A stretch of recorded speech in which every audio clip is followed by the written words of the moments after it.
Do you have to balance common assessments with your proficiency-focused classroom? Is this a bit of a challenge when those common assessments are not at all focused on proficiency or communication? Today's episode is a leveling up episode where I coach Lisa, who is a French teacher in Michigan. Balancing common district assessments and a proficiency-focused classroom is the area where she wants to level up her teaching practice. So let's start that conversation. Are you a language teacher looking for some reassurance that what you're doing in the classroom is on the right track?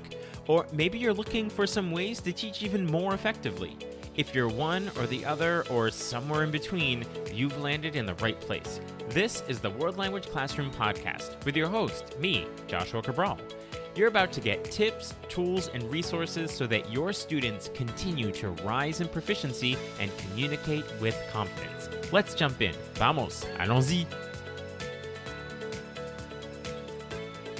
Hello, my friends. Bonjour, mes amis. Hola, mis amigos. Welcome to the World Language Classroom podcast. I am Joshua Cabral, and thank you for being here, being an awesome teacher. Again, listening to a podcast about language teaching. And I would say, who does something like that? And then I remind you, you do something like that because you're an awesome teacher.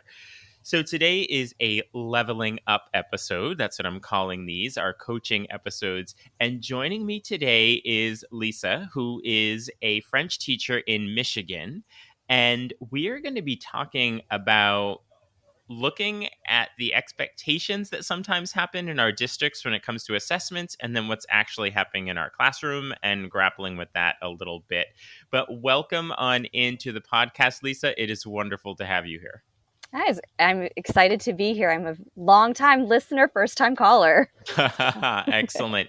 Can you just give us a little bit of context about where you teach, the type of school or district, how long you've been doing this? So I'm about to enter in year 16, but I've been in my district going into this, will be year 6 in my current district.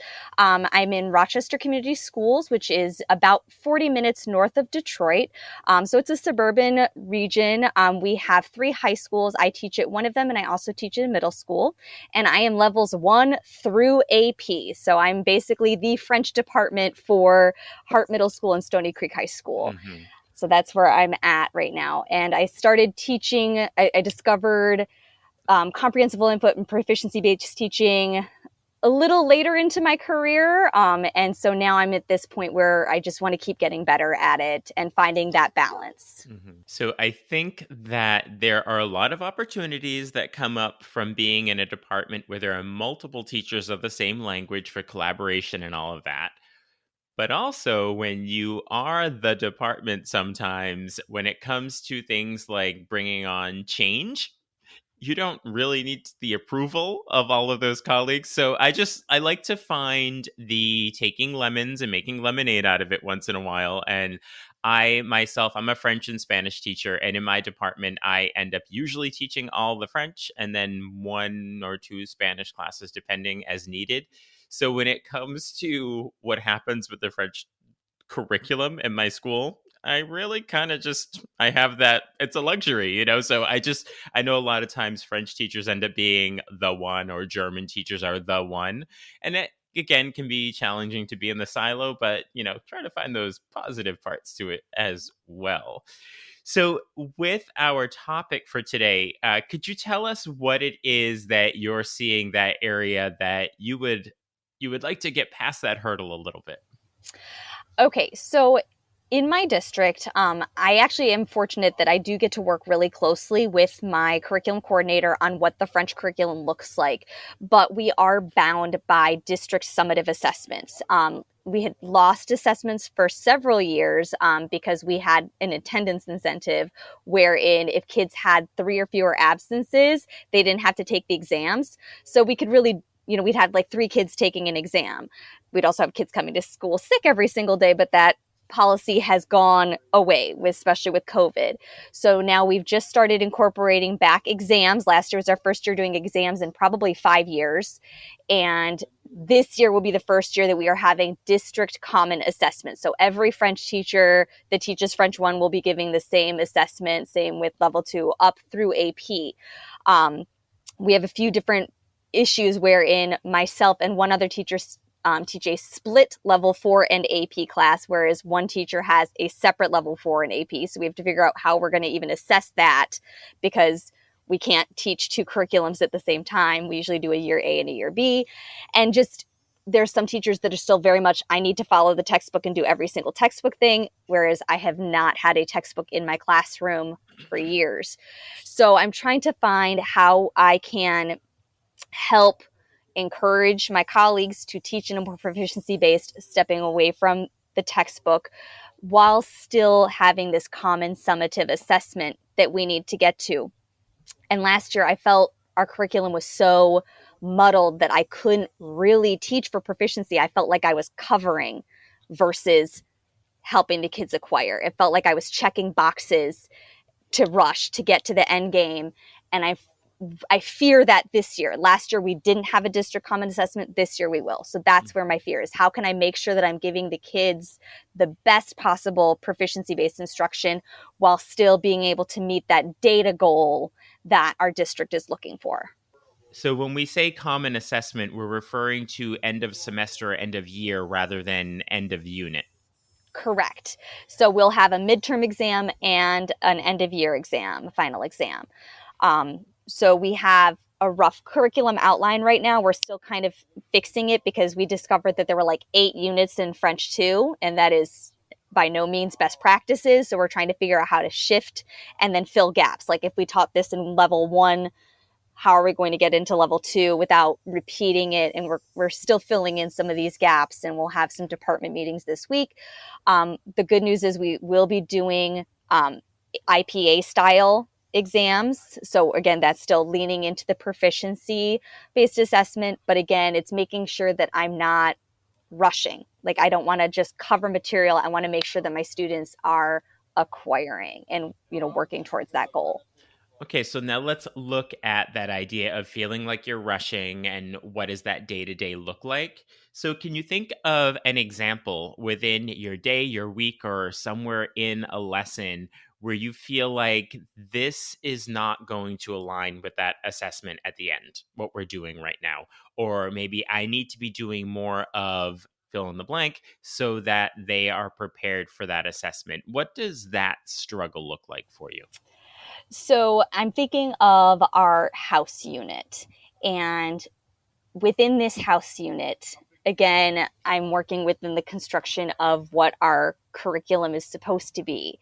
It's learning the rooms of the house, learning furnishings in each room, describing the furnishings in each room, the chores that we do in each room. And then somebody wanted to add in the pronominals and doing my daily routine. And it just seems to me like so much. And I'm trying to okay, how can I get through all of this? How can I check all of these boxes? There's just so much. So I'm trying to come up with more natural ways to do this. I've done a lot of authentic resources, like let's look at Monet's house and like describe what we see in his house, or let's look at, this teen magazine online that has like style tips for rooms. So we're looking at like authentic materials, but it still feels like I'm rushing and I'm just checking boxes. And at the end of the day, like, can the kids pass that particular summative? Sure, but will they remember it this year when we come back? And I think that's where I want to make sure that I'm coming up with strategies that can get me to the end game. Like, okay, at the end of the year or at the end of the semester, we need to be able to talk about a bedroom or talk about a house and the chores you do in the house. How can I craft that unit in a manner that is not overwhelming to the students so they don't see a list of 7,000 vocab words, and that they come out at the end being able to maintain that knowledge, that they're not learning it for the exam and then forgetting it, right? Because we know that that is kind of the flaw in how I know I was taught back in the day. Let's go through each chapter, get your bell curve on the exam, and then you're done, rather than coming back to it over and over again. Yeah. So, what I'm hearing in there is this idea of making sure that you check the boxes of what they need to know for this assessment, because that's sort of the looming hanging over your head, the assessment. And then, because of that, when there's what I'll call the more interesting stuff, culture and all of these resources and what students want to know, you're having a struggle of how can you do that as sort of a both and that's where Mhm. the rushing sort of comes in, that you're covering everything but you still want it to be a good experience for students. Yes, that's kind Okay. of where I'm at. Okay. And so when you find yourself in that situation, where they want to add in something like talking about their daily routine, which isn't going to be on the summative assessment. So we need to move on to what's going to be there. When you find yourself in that situation of student desire to learn, which we never want to say no to, right? And then there's this exam that we need to be prepared for. What happens in that moment? How have you dealt with that? Usually I try and go with it. I try and give like, yes, this is exactly what you want. And I do often say like, you're never going to get a vocab test from me. You're never going to get a match this to this. So there is a lot of student driven vocabulary that comes up. My fear is that if we spend too much time on the student driven stuff, when do we get to the stuff that I know is going to be on the summative? I think that's kind of where I get that little like crisis. Like, I love when they're enthusiastic. Like, absolutely, let's talk about, let's double check that we know how to say plaid, like equise, and, looking at those things that they come up with. Like, I have a gaming chair. How would we say gaming chair? Like, and looking up these things and modeling proper looking up of things, because we want to make sure that our kids know that we don't know all the words in the language. We know what's in our lexicon, and I really want to run with that, but then I fear that we'll spend too much time on the student driven and not get to the required, I guess. Mhm. And so would you name that as one of the underlying reasons for the struggle with this balance, is what students are interested in is not what they should be responsible for the assessment? I think it gets to that because every group of students that you sit in front of is going to be different, and every group of students going to have a different desire. So we're trying to have the square peg round hole situation where we have to have this assessment that has to work for everybody in the entire district, but that's not necessarily going to reflect exactly what I have in front of me at the time. So I think if we put on our rose-colored glasses for a second and we look towards the future, where this is no longer a feeling that you're having in your classroom, where you have to make a choice between what you feel is best for students and what they want to learn, or teaching towards this test. You're not having that situation in your classroom. You're having a more balanced look. So what would that look like? How would you know? Like, what's that? I call it your indicator of success. So I like to move out of the realm of, oh, I hope, or this is a problem. Mhm. But if we get past that, like, what does that look like in your classroom to no longer have this as an obstacle?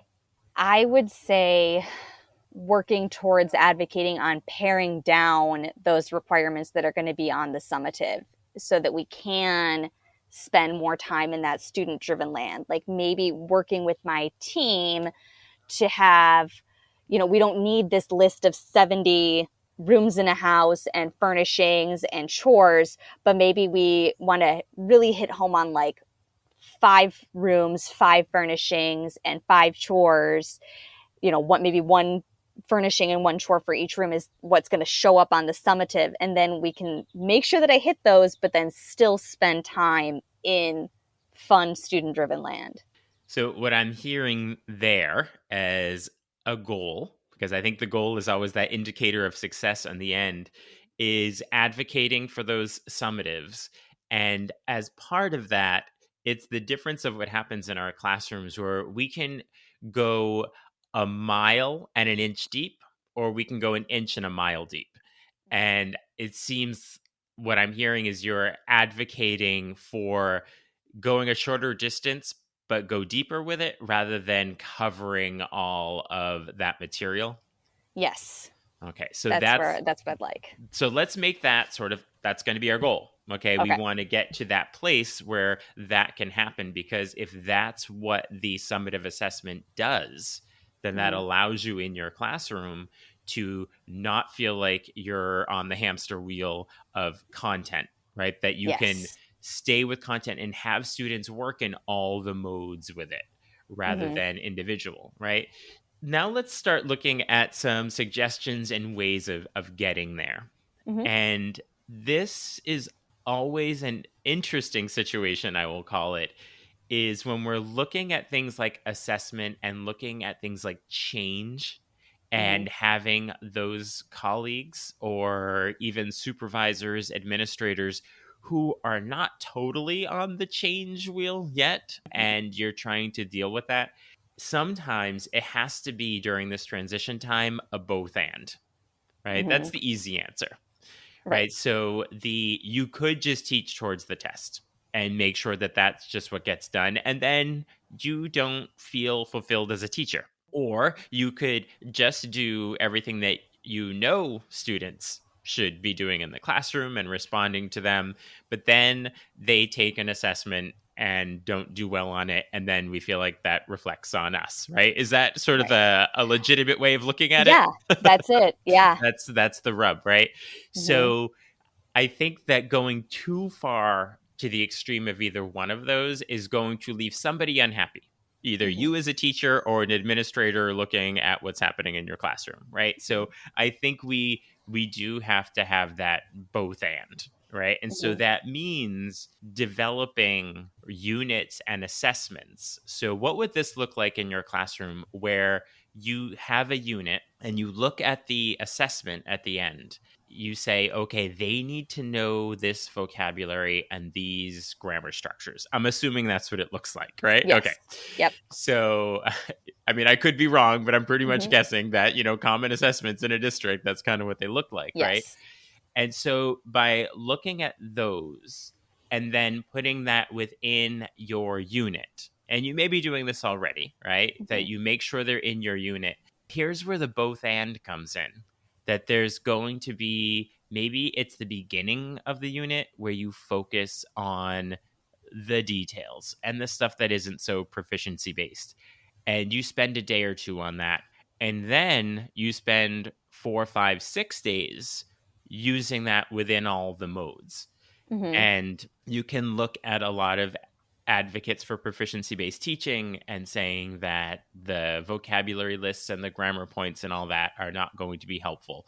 And you can totally agree with that. I mean, there's differing opinions on it, but here's the reality. Your students need to take an assessment that has those on there, right? So it is about spending the time on it, but then not the slippery slope that that's what it becomes completely, right? That Hmm. we need to find ways to then incorporate it. Or also kind of like what would this look like that you use the last 2 days of a unit after you've done lots of comprehensible input and using all of those structures and all of that vocabulary in there.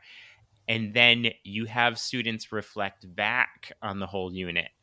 And that's where you do the focus on the grammar and the vocabulary that they'll need for the assessment, right?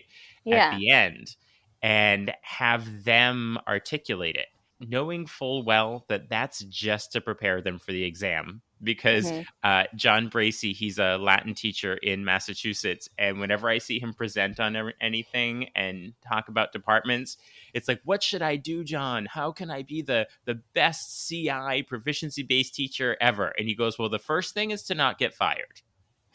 He Yeah. always says that first. First, don't get fired, because if you get fired, nobody's doing this work. So Yep. you have to find that way of playing the game for a little bit, Hmm. right?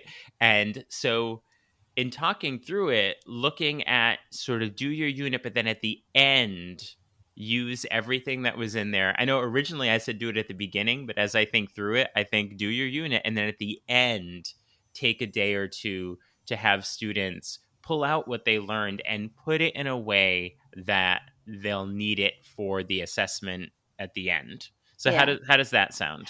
I kind of like that idea. I could see it where I could almost like split the unit in half and have like the student driven section, what's in your room? What do you have in your room? What chores do your parents make you do in your room?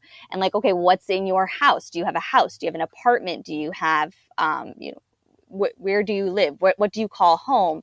And then kind of towards the end, be like, that's when I can say, like, okay, we student drove all of these vocab words that were already on our list, but the students wanted to know them. So we already hit them.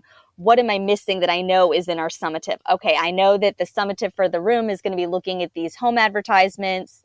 So let me find some home advertisements that have those keywords that we're missing and kind of plug that in almost as like a secondary portion of the Mm-hmm. unit. I like that. I'm loving that idea of you do your unit and then look at the end what's on the summative. You're probably going to see that most of it's there by that point, Mm-hmm. and those couple other things they're going to need to know, then do it there. But by doing it that way, you focused on what was best for students first, and Mm-hmm. then what was unfortunately necessary for students as Right. the secondary piece. So if we look at an action plan for you going forward, Mm-hmm. I think I like to look at sort of this week and then ongoing, right? Because Mm-hmm. if you could do something this week, it feels achievable and that's going to keep you moving towards your goal, right? I think for this week, look at a unit that you've done in the past that you're going to maybe even do this fall. It could be the first one, it could be the second Mm-hmm. one. Do with it exactly what you just said. Line it up with the assessment at the end and say, this is how long we're going to spend on it, and this is likely going to be what we don't get to. Now, I think the trick in that is to try not to incorporate everything you don't think will be in there just to say that you did it, because Right. then it makes the unit a little less authentic, Yes. Yes, it right? does. So Yeah. just to try that. And then ongoing, this is about, continue doing that with each unit, but then it ultimately becomes what that assessment is at the end, right? Mm-hmm. Because if that stays as is, then it's a lot of trying to make it work, right? But I Mm-hmm. think that continuing to advocate and initiate discussions. The people who are writing these assessments, and the more voices on those committees of writing those assessments, the more of those voices have a proficiency mindset, the more they're going to be proficiency based. Are you a part of writing those, or is there a mechanism for you to be a part of that? I am a part of it, yes. So I'm very fortunate that my curriculum coordinator is also a French teacher. So she works really closely with me, and we are both on the right mindset. Mm-hmm. It's trying to make sure it's really, there's other languages that are not as ready for proficiency based, just Mm-hmm. older teachers, Mm-hmm. this is how I've done it. I think that I can really work with her and she'll understand and she's on the right page. So I think I can have a lot more say, but it's about what the district Mm-hmm. beyond is going to look for. Like, well, Yeah. that's not how I learned languages. Like, Mm-hmm. well, that's not where the science is today. Yeah. And making sure that the main decision makers that are beyond our department can recognize that this data that we're accruing from these new proficiency based assessments are the right. So just Mm-hmm. continuing to advocate that way. In terms of these conversations with the stakeholders and the other language teachers, this was something that I heard from Maris Hawkins when I was interviewing her last year on the podcast about her book with Florencia Henshaw, Common Ground.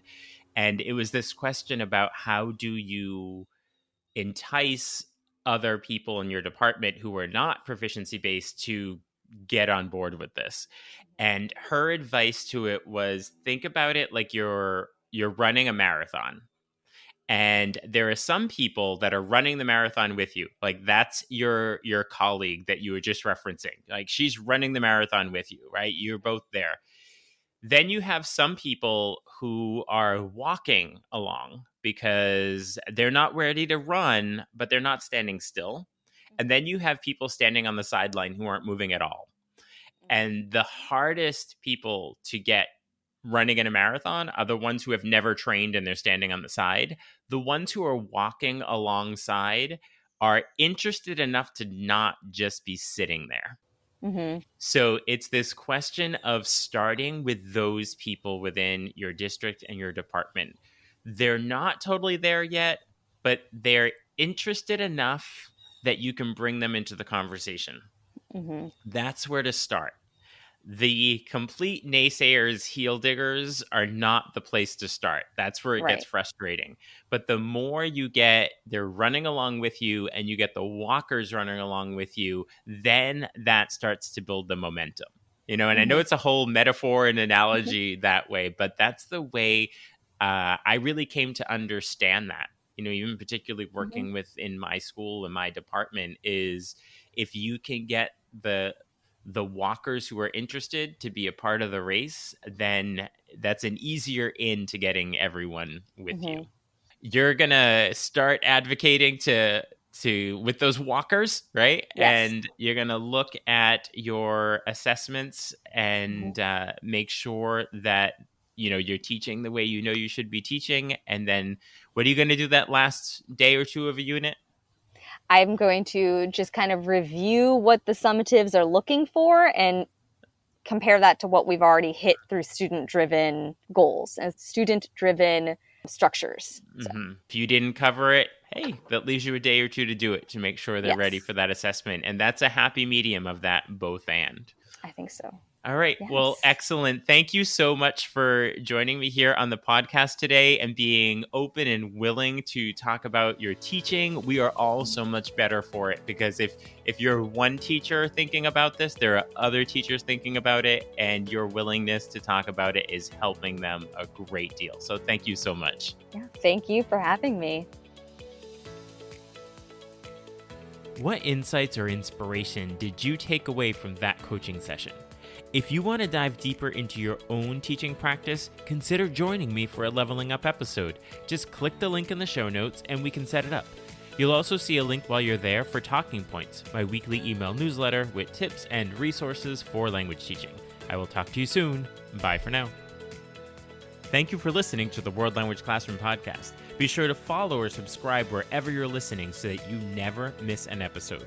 Let's keep the conversation going on social media. Connect with me on X, aka Twitter, Facebook, and Instagram at WL Classroom. And for even more valuable resources, visit my website, WLClassroom.com, where you'll find over 300 blog posts about language teaching. So stay inspired, keep growing, and continue making a difference in your language classroom.